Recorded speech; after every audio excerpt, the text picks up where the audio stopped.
In our Reading to Write unit, we've been doing a lot of composing, and last lesson what I got you to do was to write a description of a landscape.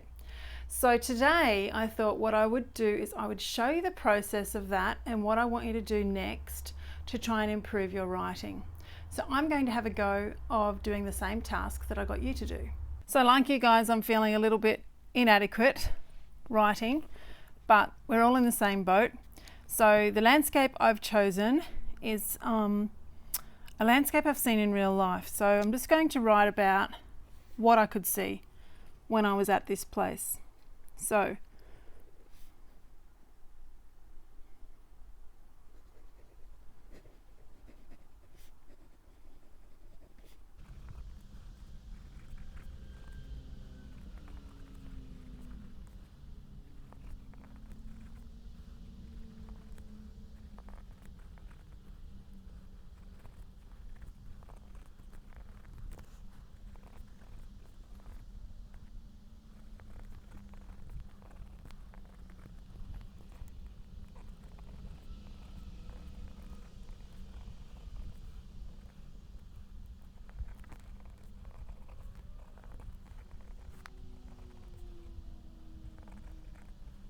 okay, so it's just a little paragraph that I just quickly did from a caravan park. The place I chose was a caravan park, so it's not fantastic, obviously. And I noticed that I've got some slight action with the breeze blowing and with the clouds drifting and with the grandparents watching. So there's my action in my verbs there. Stood and parked, watched, blew. I've also tried to use some colour in mine because when I picture this, that's what I see. I see the colours and the contrast of the colours. I tried to put in some people because I just feel like even though the people aren't really doing much and they're not conversing, there's no dialogue, that the presence of people kind of become part of the landscape for this one anyway. Do I love this? No, I don't love it.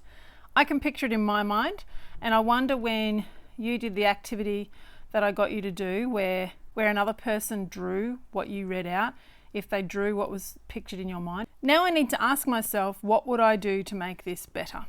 Well, we're going to have a look at an example of a description of a scene in Tim Winton's Cloud Street. So probably by the time you've watched this, you would have read that already. And I would have got you to identify what actual literary techniques does Winton use to help make his description much more vivid, help create imagery, help that scene to stick in your mind. So now what I would do is I would go through and try to improve my writing by changing some of the vocab, including some visual imagery, including some figurative language. When I imagine these Norfolk pines, and see how I got pretty specific. They weren't just trees, they were Norfolk pines, so I did that already. It's good to have specifics. They might be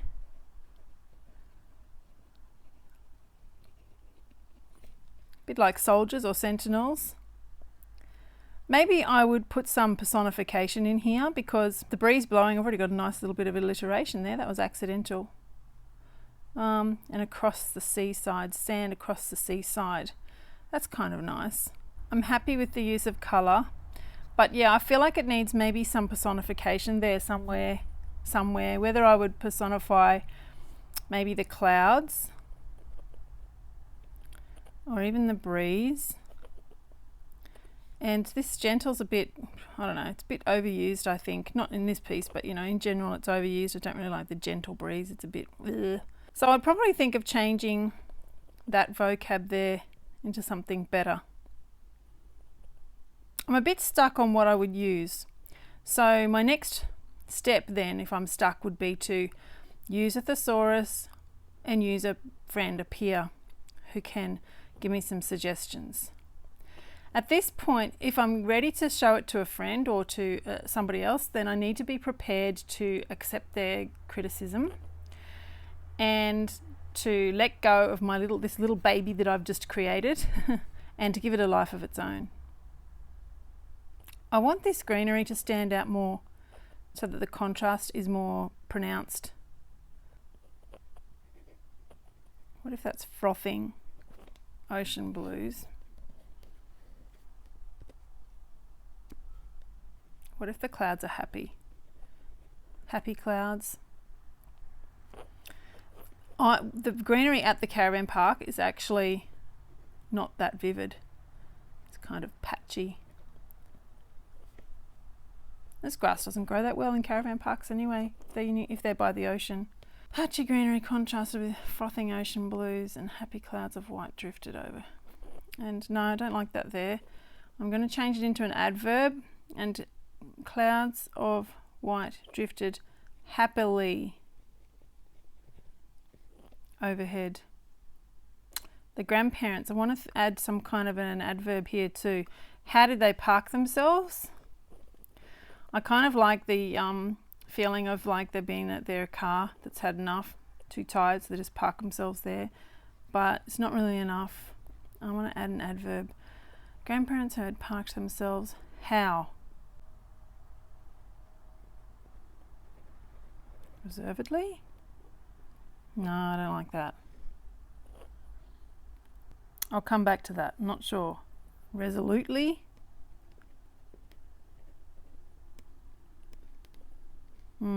Not sure about that one. I'll come back to that, or I might ask somebody to help me with some ideas on that one.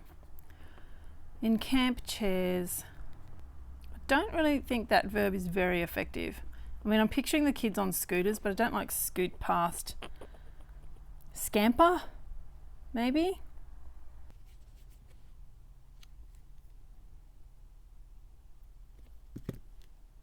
The next part of the process is to go back to the model text and have a look. So for you, I've chosen Cloud Street by Tim Winton, like I mentioned before, and there are 3 sections in there that are descriptions of landscape or setting. And I've identified a few things that I'm going to try and emulate in my writing, and I would like you to do the same in yours.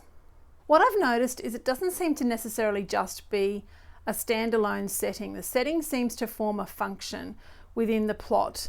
And in the small passages, the excerpts that I've chosen for you, what happens is a character, usually only one character, is thrust into or observing the landscape.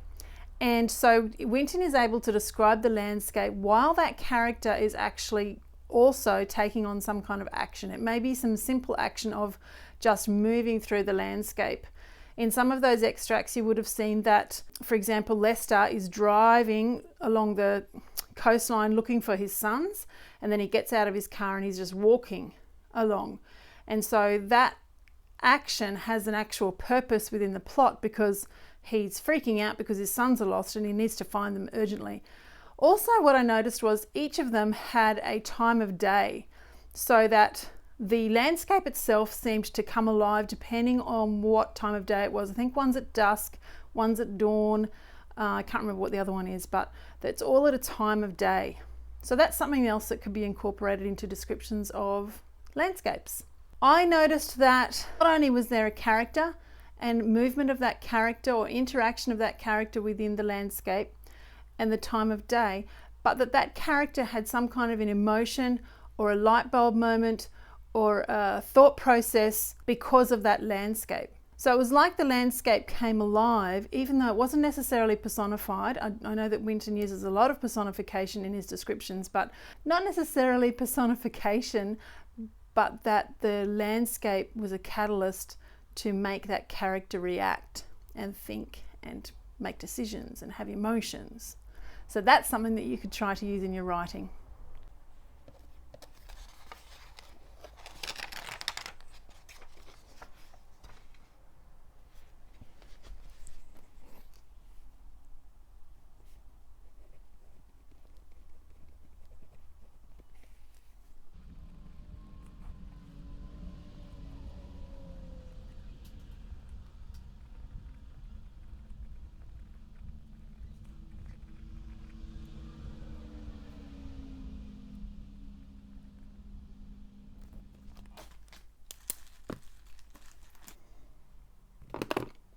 So for mine, my place setting is the caravan park, and it's a seaside one. The The place I was picturing was actually Broom's Head. Broom's Head, I don't know if you've been there before.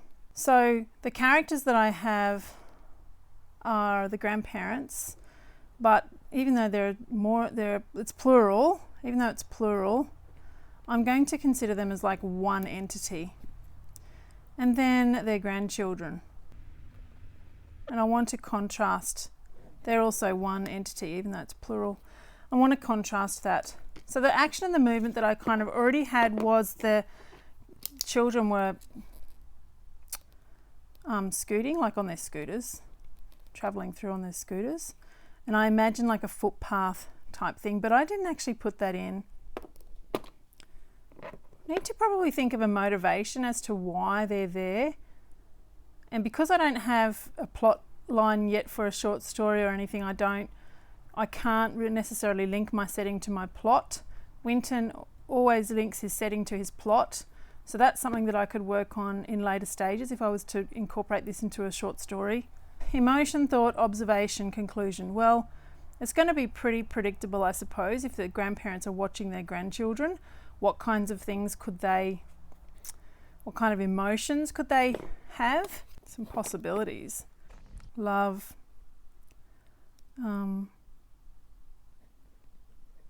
feeling protective. Something could happen that may be risky, like the grandchildren may do something risky. End of life, realizations and observations and conclusions.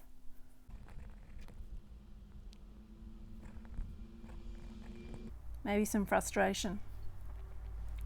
So this is kind of like a planning process that I've done after the first little draft that I did.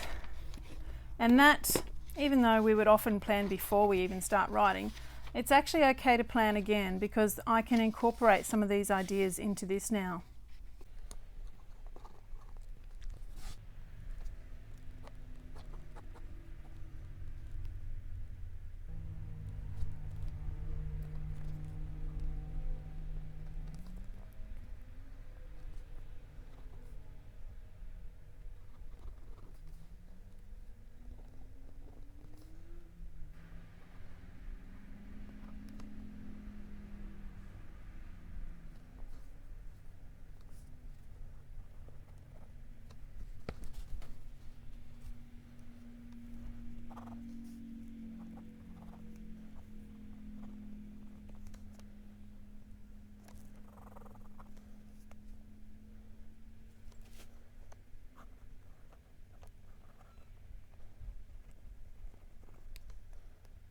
Okay, so I've fixed it up a little bit.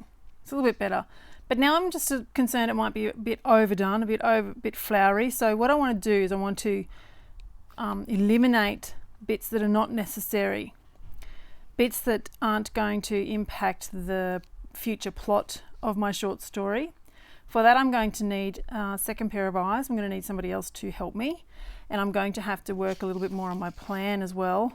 And maybe nut out a little bit of a plot line, so that I know the actual purpose of this particular setting within my plot. In this reading to write unit, it's really important to get comfortable with being critiqued, comfortable with slashing your precious baby of creative work so that it can be improved, allowing others in to critique your work, and being prepared to grow. And the process of that can take time. And it's really important that we don't just try and churn out all these bits of writing and then go, yep, did that, I finished that bit, miss, but to actually interact with the text that you're composing and looking at the model text and figuring out what you can use from those model texts to improve your writing.